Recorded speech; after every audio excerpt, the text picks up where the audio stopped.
Valeurs actuelles, condamné pour injures racistes pour avoir dépeint Daniel Obono en esclave. Daniel Obono avait dénoncé l'humiliation de ses dessins, pour elle et sa famille. Je suis là pour demander justice pour moi, pour la violence commise à mon encontre, le déni de mon humanité, pour ma famille, ma mère qui n'a pas mis au monde une esclave, avait déclaré la députée de Paris, qui revient sur son engagement pour la liberté d'expression et le débat public. Il faut refuser qu'on trouve normal d'exercer une violence et que ce soit considéré comme un débat politique, insiste Daniel Obono, qui pourfend l'obsession pour l'altérité, la réémigration, une thématique qui revient régulièrement, une violence qui me réduit à quelque chose que je ne suis pas, une étrangère.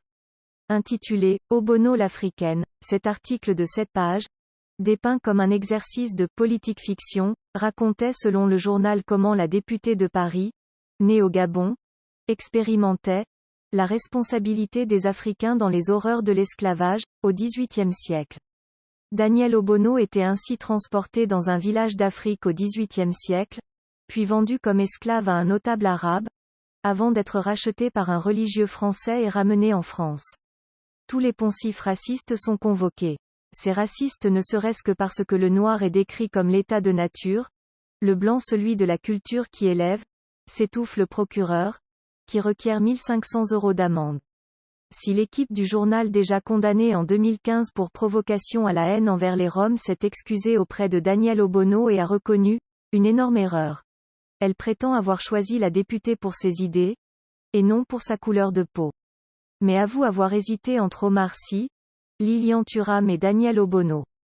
Laurent Dandrieux reconnaît, lui, que la couleur de peau de la députée a effectivement rendu son texte romanesquement plausible. Il dit aussi avoir voulu retracer l'histoire, taboue selon lui, de l'esclavage entre Africains.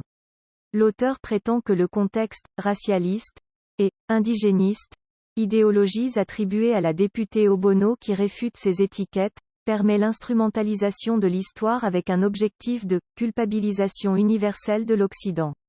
Les parties civiles ont demandé plus 100 000 € de dommages et intérêts pour que, selon l'avocat de la députée, ce commerce ne soit plus profitable.